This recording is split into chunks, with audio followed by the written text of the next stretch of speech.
श्रद्धेय आचार्य श्री उत्तराखंड में आई आपदा के उन क्षणों में स्वयं आपदा पीड़ितों की सहायता, उनकी सेवा के हर कार्य में अग्रणी भूमिका में रहे और यह हमारा कर्तव्य है।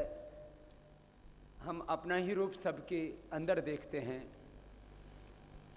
जो 1 लाख से ज़्यादा लोग उस समय आपदा में फंसे हुए थे, करीब 10,000 लोगों का जीवन उस आपदा में हमेशा के लिए खत्म हो गया।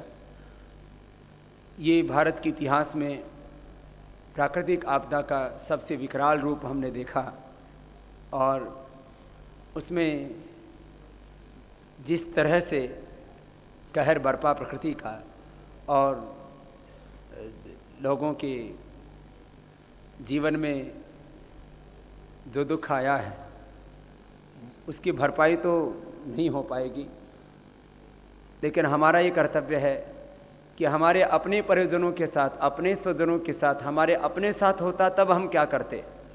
उस भाव से श्रद्धेय आचार्य श्री ने उस सेवा कार्य का नेतृत्व किया और स्वयं गुप्तकाशी गए और यहाँ से लगभग 50 ट्रक सामग्री आपदा पीड़ितों के लिए पतंजलि योगपीठ ने भेजी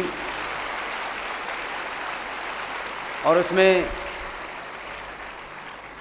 आदरणीय राहुल बजाज जी से लेकर के देश के तमाम वो भाई बहन जिन्होंने इस आपदा की घड़ी में सेवा के लिए हाथ आगे बढ़ाया और पतंजलि योगपीठ के प्रति अपना विश्वास व्यक्त करते हुए पतंजलि योगपीठ के माध्यम से जो आपदा पीड़ितों के लिए कार्य चला और अभी भी निरंतर अनवरत वह कार्य चल रहा है। गुप्तकाशी सुपर नारायण कोटि में पतंजलि सेवाश्रम के माध्यम से जो कार्य चल रहा है उसके बारे में भी श्रद्धेय आचार्य श्री हमें अवगत कराएंगे और इसी आपदा की घड़ी में जिन्होंने एक बहुत बड़ी भूमिका निभाई है उनके आज एक जिन्होंने वहाँ प्रशस्त कार्य किया, ऐसे लोग जो ऐसे संकट की घड़ी में, विपदा की घड़ी में एक आदर्श भूमिका निभाते हैं, उनकी प्रशस्ति ये भी हम अपना सामाजिक और आध्यात्मिक दायित्व, राष्ट्रीय दायित्व समझते हैं। उसी संदर्भ में श्रद्धेय आचार्य श्री से आगे के आज के कार्यक्रम के बारे में प्रार्थना करूंगा कि वो संचालन करें। परम श्रद्धेय प्रातस्मरणीय स्वामी जी महाराज,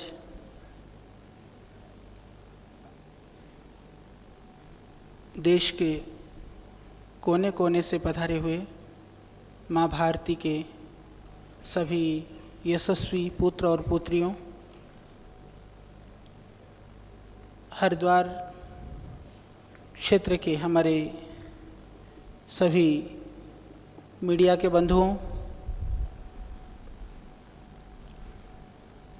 श्रद्धेय स्वामी जी का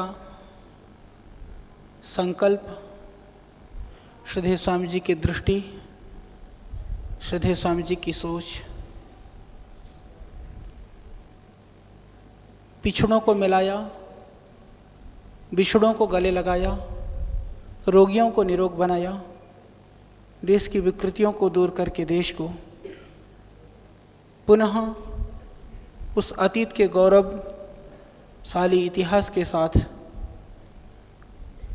उस गौरव को वर्तमान पर प्रतिष्ठापित करने के लिए, इस भारत को सोने की चिड़िया बनाने के लिए प्रयत्नशील।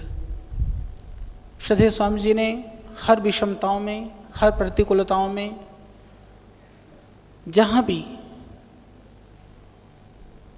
किसी भी रूप में देश के किसी भी पीड़ा की वजह से, चाहे वो रोग हो, शोक हो, विपत्तियां हो, प्रतिकूलताएं हो या दैवीय आपदा हो, जिस भी स्थिति में मानवता कहरा उठी, लोगों ने आवाज़ लगाई, लोगों ने पुकारा और श्रद्धेय स्वामी जी के जो लाखों हाथ हैं, करोड़ों हाथ हैं देश के, वो वहाँ तत्काल पहुँच जाते हैं।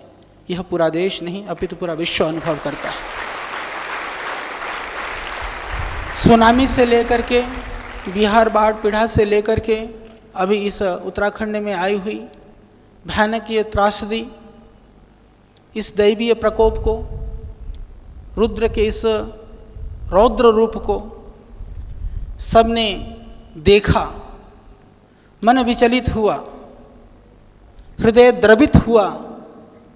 सब कुछ होने के बाद में भी क्योंकि हम दैवाधीन थे, प्रकृति के अधीन थे, हम शायद मुख दर्शक ही बन करके रह गए, क्योंकि तत्क्षण हम चाह करके भी कुछ नहीं कर पा रहे थे। उस क्षण में कई लोगों के फ़ोन हमारे पास भी आए कि गुरुजी हम यहाँ फंसे हुए हैं, कुछ उपाय हो सकता है तो आप करें, हमें बचाएं। उनके वो करुण क्रंदन आज भी हमारे कानों में गुंजायमान होते हैं। बड़ी पीड़ा होती है उस समय पर जब हमने स्वयं शासन से, प्रशासन से संपर्क किया, क्योंकि आप सबको पता है 16 तारीख को यह भयानक घटना घटित हुई।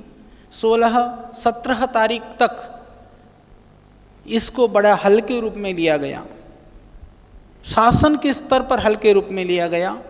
18 तारीख को कहीं जा कर के पता चला कि कितनी ये भयानक भीषण त्रासदी थी। उसी क्षण श्रद्धेय स्वामी जी ने आदेश दिया कि हम अभी तत्काल क्या कर सकते हैं। तो हमने पूछा कि अभी क्या सहयोग चाहिए, तो उन्होंने मेरे को बताया, जो वहाँ के एडीएम थे हमारे पांडे जी, उनसे मेरी बात हुई। उन्होंने कहा आचार्य जी अभी वहाँ ज़रूरत है कुछ भी खाने की चीज़ मिले और पानी मिले। उन्होंने कहा कि आप जितना भी हो जाए 10-20 हज़ार पैकेट बिस्किट के और 3-4 हज़ार पानी के बोतल भिजवा दो। पर इस बात को कहते हुए मुझे अपने ऊपर, इस अपनी संस्था के ऊपर, श्रद्धेय स्वामी जी के भावना के ऊपर और आप सब लोगों की संवेदनाओं के ऊपर फ़क्र होता है। श्रद्धेय स्वामी जी ने कहा कि 10-15 टन पानी भेज दो, 15-20 हज़ार बोतल और 50-60 हज़ार पैकेट्स बिस्किट। हमने तुरंत, शायद यह पहला एक सबसे बड़ा प्रयास था आपदा पीड़ितों की ओर राहत पहुंचाने की ओर जो कदम बढ़े, यह सबसे पहला प्रयास था इतने बड़े स्तर पर। संभवतः जब मैं सोनप्रयाग पहुंचा, फाटा पहुंचा 20 तारीख को, क्योंकि रास्ते खुले, सबसे पहले मुझे इस बात को कहते हुए भी पूरे देशवासियों ने देखा। कई लोग कहने लगे जी मीडिया में तो नहीं आया। सच कहता हूँ, हम काम अपने आत्मसंतुष्टि के लिए और देशवासियों की सेवा के लिए करते हैं। कहाँ क्या आता है या नहीं आता है उसके लिए काम नहीं किया जाता है। पर मैं कहता हूँ कि जिन्हें महसूस करना चाहिए था, इस बात को देश के करोड़ों लोग महसूस करते हैं। यह हमारे कार्य की, मैं समझता हूँ कि ये पूर्ण सफलता और स्वीकार्यता है। उसको देश के लोगों ने स्वीकार किया, अनुभव किया। उसके बाद सबसे बड़ी गाड़ियाँ, ट्रक में 9 ट्रक सामान लेकर के सबसे पहले ट्रिप में भी भगवान ने हमें निमित्त बनाया। हम गुप्तकाशी से लेकर के ऊपर सब जगह पर, सारे क्षेत्रों में हम गए और वहाँ पर इतनी पीड़ा की घड़ी थी, कुछ समझ में नहीं आ रहा था। लोग फंसे हुए थे। उस समय का जो कारुणिक और दर्दनाक जो एक दृश्य था, उसको शब्दों में नहीं बांधा जा सकता है। और टीवी आदि में देख करके आप महसूस तो कर सकते हैं, परंतु जो वास्तविक स्थिति है उस क्षेत्र में जाने से पता चलता है। पर वहाँ पर जब बिल्कुल सुदूर अलग अलग क्षेत्रों में गया, मैं देख रहा था हमारे एनडीआरएफ के भाई, जवान, सैनिक, बाकी लोग भी, काफ़ी लोग सेवा में जुटे हुए थे। और वहाँ पर क्योंकि पानी हम अभी नहीं बनाते हैं, तो बिस्लरी का पानी भेजा था, तो उसमें तो मुझे अंदाज़ा नहीं था कि वो बिस्लरी की बोतल वहाँ मिल रहे हैं, वो कहाँ के हैं। परंतु मैंने देखा सब जगह पर पतंजलि के बिस्किट के पैकेट वहाँ पहुँच चुके थे हमारे पहुँचने से पहले। जब मैंने वो बिस्किटों को देखा, मैंने एनडीआरएफ के जो जवान थे, हमारे भाई थे, सब लोगों ने कहा गुरुजी सच बताएं कि ये आपके जो बिस्किट थे, सबसे पहले हम लोगों ने लोगों की राहत के लिए जो बिस्किट के पैकेट्स गिराए, सामान गिराया, उनमें इन बिस्किटों ने बहुत काम किया, इन पानी ने बहुत काम किया। तो मुझे लगता है कि जिन भावनाओं से, जिन संवेदनाओं से लोगों ने उस प्रसाद को, उस सामग्री को श्रद्धेय स्वामी जी को निमित्त बना करके पहुंचाने का संकल्प लिया था, हम उसको पूर्ण करने में भगवान ने हमें सक्षम बनाया। यह हमारे लिए निश्चित रूप से एक सुखद संतोष प्रदान करता है। तो उस विपदा की घड़ी में हमने यह नहीं सोचा, श्रद्धेय स्वामी जी ने यह नहीं सोचा कि कितना लोग दान आएगा तो करेंगे या किसी की प्रतीक्षा की हो। हम लोगों ने तत्क्षण कि अधिक से अधिक क्या कर सकते हैं, उस कार्य को हमने शुरू किया। और यह भी हमारे मीडिया के भाइयों को भी पता चल ही चुका होगा, पूरे देश के लोगों को पता है। मैं फिर 29 तारीख को उधर गया, 30 तारीख को श्रद्धेय स्वामी जी 1 जुलाई को वहाँ पर आए। हमने पूरा एक होटल, बहुत बड़ा होटल लीज पर लिया। लीज पर ले करके हमने तत्क्षण जिन घरों में मृत्यु की घटना हुई थी, जो लोग लापता हो गए थे, कई लोगों के घर में फिर भी आशाएं थी कि शायद लौट करके आएंगे, क्योंकि 15-16 दिन हो चुके थे। उसी क्षण हमने ये विचार किया कि जो बेचारी बहनें विधवाएं हो गई हैं, जो बच्चे निराश्रित हो गए हैं, उन बच्चों के लिए, उन बहनों के लिए कुछ होना चाहिए। और पतंजलि योगपीठ ने, तब तक मैं इस बात को बिल्कुल सबके सम्मुख कह सकता हूँ, उस समय पर सरकारी सिस्टम के हिसाब से 39 गांवों का सर्वे हो पाया था 1 तारीख तक। मेरे पास प्रामाणिक ऑथेंटिक रिपोर्ट्स हैं। और हमारे भाइयों ने, जो वहाँ की कुछ लोकल, लखपत सिंह राणा आदि दूसरे जो हमारी टीम थी, और मेरे यहाँ से भाई अभी भी वहीं पर ही लगे हुए हैं, वो काम कर रहे थे। उन्होंने करीबन 80 गांवों का हम लोग सर्वे कर चुके थे 1 तारीख तक। 2-2 दिन पैदल जा कर के, 3 दिन तक पैदल जा कर के हमने 2 रिपोर्ट तैयार किए। एक, जिनके घरों में त्रासदी इस रूप में प्राण की हानि हुई है, जहाँ जन हानि हुई है, उसकी हमने लिस्ट बनवाई। और कितने बच्चे किस किस एज ग्रुप के निराश्रित हुए हैं, उनको हमने सबको फॉर्म दिया। और उन लोगों के घर में जाने के लिए, क्योंकि राशन बांटने की वहाँ पर कोई व्यवस्थित व्यवस्था नहीं थी, हमने सबको एक राशन कार्ड बना करके दिया, जिससे कि उस कार्ड के माध्यम से वो लोग हमारे पास गुप्त काशी के ऑफिस में आकर के, या जब जिस गांव में हम अनाज पहुंचा रहे थे वहाँ से कलेक्ट कर सकें। इस तरह से श्रद्धेय स्वामी जी के आशीर्वाद से, उनके पुरुषार्थ से, उनके बहादुर टीम ने एक घर में 40-40 किलो राशन, सरकार का सर्वे भी नहीं हुआ था, पतंजलि का राशन पहुंच चुका था। उत्तर काशी में भी, क्योंकि उस समय मार्ग बंद हो गए थे, श्रद्धेय स्वामी जी हरिदास जी के नेतृत्व में जिस दिन मार्ग अवरुद्ध हो गया था, उसी दिन, क्योंकि वहाँ पर कोई साधन, नीचे से जाने का साधन नहीं था, ऊपर से आने का कोई साधन नहीं था, किसी तरह से लोग गिरते पड़ते पैदल आ रहे थे। वहाँ पर हमारे पास हमने चावल और दाल की व्यवस्था कर करके खिचड़ी का प्रोग्राम, तो एक जगह पर खिचड़ी बनती थी, 3 जगह पर खिचड़ी बंटती थी। 16 तारीख से चला हुआ यह प्रोग्राम अनवरत रूप से 28-29 तारीख को, जब तक सारे गंगोत्री के क्षेत्र के लोग नहीं निकले, तब तक यह कार्यक्रम चलता रहा। एक भी व्यक्ति को हमने वहाँ से खिचड़ी प्रसाद खाए बिना निकलने नहीं दिया। इधर हेमकुंड साहिब क्षेत्र में, बद्रीनाथ के क्षेत्र में, बद्रीनाथ में तो बिस्किट्स वगैरह पहुँचाए गए थे। मार्ग में पता चला कि हमारे पंजाब के भाई लोग, श्रद्धार भाई लोग बहुत ज़्यादा वहाँ पर उन सेवा कर रहे हैं। वहाँ पर जोशी मठ में हमने थोड़ा सा प्रयास किया, छोटा सा कार्य राहत का, वहाँ भी चलता रहा। इसके अतिरिक्त हमें पता चला यमुनोत्री के लिए, मेरे पास थोड़ा सा बाद में फ़ोन आया कि यहाँ पर यमुनोत्री में भी बहुत लोग कुछ तो पैदल निकल गए हैं, परंतु ब्रिगेडियर यादव जी हैं, वो पहले से जानते थे। उन्होंने कहा गुरुजी मैं यहीं पर सेवा में लगा हुआ हूँ, लोग जो बुजुर्ग हैं, जो बीमार हैं, वो यहाँ पर फंस गए हैं, तो आप कुछ राशन भिजवाइए। हमने कहा क्या भिजवाएं? उन्होंने सामान लिखवाया, तो उसके बाद में फिर दवाइयाँ और सामान हमने तत्काल वहाँ पर यमुनोत्री क्षेत्र में भी रवाना कर दिया था। फिर अभी कुछ दिन पहले की बात है, अभी यहाँ से हमारे पहले के मंत्री हैं बीजेपी के, वो आए, कहने लगे जी मैंने तो राज्यपाल जी को भी ज्ञापन दिया, मंत्री जी को भी बोला, सबको बोला, राहत सामग्री नहीं पहुँच रही है। मैंने कहा जी आप बताइए कहाँ नहीं पहुँच रही है। उन्होंने कहा कि एक क्षेत्र है पुरोला से आगे जा कर के विकासनगर से ऊपर उत्तरकाशी जिले में कहीं कोई हिमाचल के सीमा की तरफ लगा हुआ गांव है, वहाँ बोले सब जगह से कट गया है, वहाँ कोई सामान भी नहीं पहुँचा है, लोग भूखमरी के कगार पर हैं, कोई सामान भी नहीं दे रहा है। उसके बाद बोले वहाँ की स्थिति बहुत दयनीय है। हमने कहा कोई बात नहीं, कितने परिवार थे? उन्होंने कहा करीबन 150 पौने 200 घर होंगे, वही 40-40 10 किलो आटा, 10 किलो चावल, 1 किलो सरसों का तेल, 500 ग्राम हल्दी, 5 किलो चीनी, 5 किलो नमक, 4-5 नहाने के साबुन, 4-5 कपड़े धोने के साबुन, और फिर मसाले, जीरा, सब मिला मुलो करके जो 30-35 किलो का पैकेट बनता है 40 किलो का, हमने वो पैक कर करके मैंने 250 जो है उसी दिन यहाँ से उधर रवाना करवा दिया। कुमाऊं क्षेत्र में भी बहुत नुकसान हुआ, वहाँ पर यहाँ से उतना राहत सामग्री हम नहीं पहुँचा पाए, पर लोकल टीम ने वहाँ भी कार्य किया।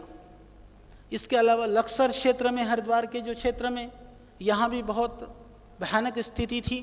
तो राशन सामग्री में, क्योंकि बहुत सारे देश के लोगों ने भी हमारे माध्यम से उन सामग्री को पहुंचाने के लिए यहाँ ट्रक भेजते रहे दिव्य योग मंदिर में, तो कुछ ऐसी सामग्रियाँ भी थी जो तत्काल प्रयोग की जा सकती थी, नहीं तो खराब होने की संभावना थी। या तिरपाल वगैरह पानी के लिए, क्योंकि लक्सर के कई सारे गाँव डूबे थे, यहाँ भी 10 ट्रक सामान पतंजलि योगपीठ ने वहाँ पर पहुँचा करके उन भाइयों की सेवा की।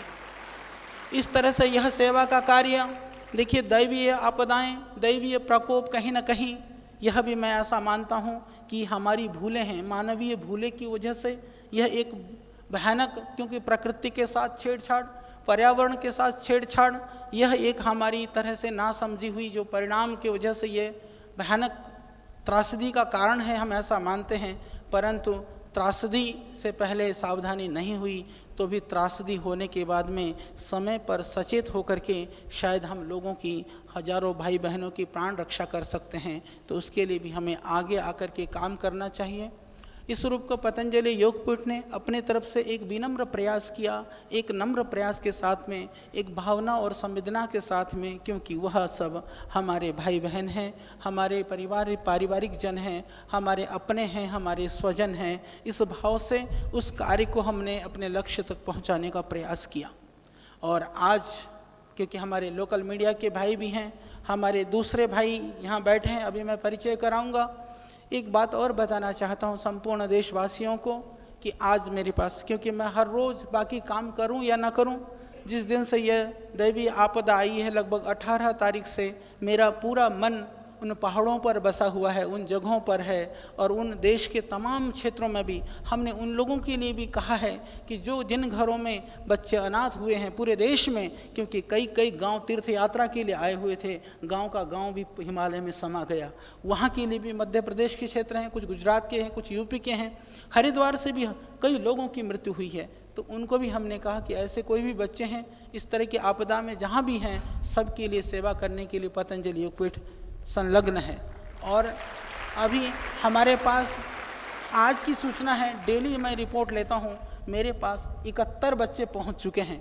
पतंजलि सेवा आश्रम नारायण कोटि गुप्त काशी में हमारे पास 71 बच्चे पहुँच चुके हैं। वो वहाँ पर रह करके आवास, भोजन, संस्कार के साथ साथ में पास के एक इंग्लिश मीडियम स्कूल में, CBSE पैटर्न स्कूल में हमने एडमिशन भी करा दिया है, सब वहाँ शिक्षा भी पा रहे हैं। तो और जितने भी बच्चे हमने सूचना दे दी है और वो सब पूरी तरह से हमने वहाँ व्यवस्थित कर दिया है उनको, जितना भी हम कर सकते थे हम करेंगे। हमें पता चला, अभी हमारे यहाँ मंच पर बैठे हुए हैं डॉक्टर मनोज वर्मा जी, वरिष्ठ नगर स्वास्थ्य अधीक्षक हैं। तो भाई वर्मा जी से पता चला कि हमारे हरिद्वार से कुछ भाई लोग, उसके बाद में जो भयानक त्रासदी हुई, उसके बाद में उन लोगों के लिए अंतिम जो दिवंगत जो लोग थे उनके अंतिम संस्कार के लिए ये लोग अपनी बिल्कुल जान की परवाह किए बिना वहाँ गए थे। वो टीम थी। मैंने कहा कि ऐसे लोगों का समाज में परिचय और उनके प्रति एक सम्मान का भाव होना चाहिए। उन भाइयों के प्रति एक सम्मान के भाव जताने के लिए पतंजलि योगपीठ ने यह आज आपको आमंत्रित किया है। और हमारे बीच में हैं भाई बलराम सिंह जी। बलराम सिंह जी ये सैनिटरी इंस्पेक्टर हैं हरिद्वार के, ये सदाबहार जवान हैं। मैं तो हमेशा ऐसे देखता हूँ, मैंने कहा ये रिटायर्ड नहीं हो रहे, बोले ये रिटायर्ड होते ही नहीं है। तो रिटायर्ड ना होने वाला जैसे कहते हैं ना, आजीवन सेवावर्ती है नगर पालिका के हमारे। तो ऐसे बलराम जी, अखिलेश शर्मा जी हमारे प्रचार मंत्री हैं गंगा सभा के, नगर पालिका से भी सेवा करते हैं। श्री प्रेम त्रिपाठी जी हैं सदस्य कार्यकारिणी गंगा सभा के। आप सब यहाँ पर आए क्योंकि ये जो टीम है पीछे बैठी हुई, अभी मैं इनका परिचय के साथ में मैं चाहूँगा कि श्रद्धेय स्वामी जी आशीर्वाद प्रदान करेंगे। देखो तुम्हारा कितना बड़ा सौभाग्य इस रूप में है, इस दैवीय विपदा के घड़ी में यदि आप देश के लिए काम करेंगे, अपने जान की बाजी लगा करके भी आगे बढ़ोगे तो निश्चित रूप से देश के लोग आप पर गर्व करेंगे और आपको भी अपने कार्य पर गर्व होगा। तो मैं अभी एक एक भाइयों को बुला के श्रद्धेय स्वामी जी से आशीर्वाद के लिए मैं प्रार्थना करता हूँ। पहले हैं ये हमारे भाई श्री लाखन जी। लाखन ये भाई यहाँ इनके यहाँ के हमारे हरिद्वार के ये सब सफाई कर्मचारी भाई लोग हैं, ये सफाई में सेवा में लगे हैं। तो इनको बहुत बहुत श्रद्धेय स्वामी जी आशीर्वाद दे रहे हैं। श्री मोनू जी, मोनू,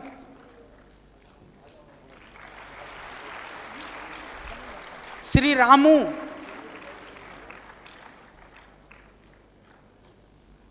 श्री अनिल कुमार, दादा तो दादा तो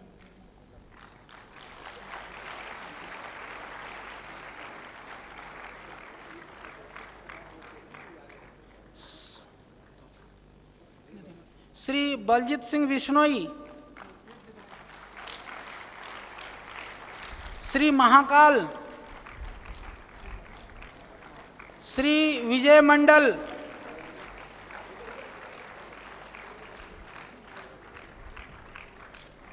श्री सुभाष,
हाँ ये भाई लक्की लास्ट में ये दे भी देगा ना।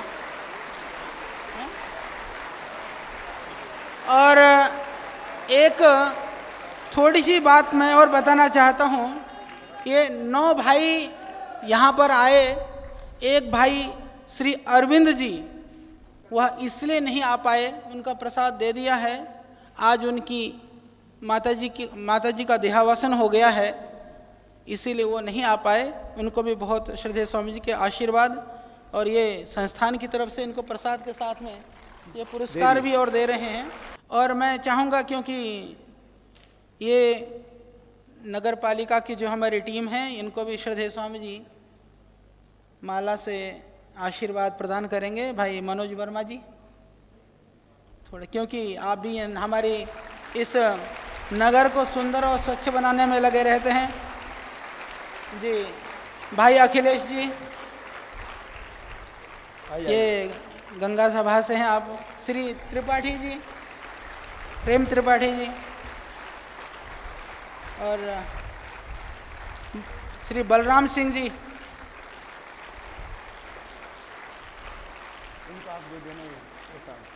आइए आइए।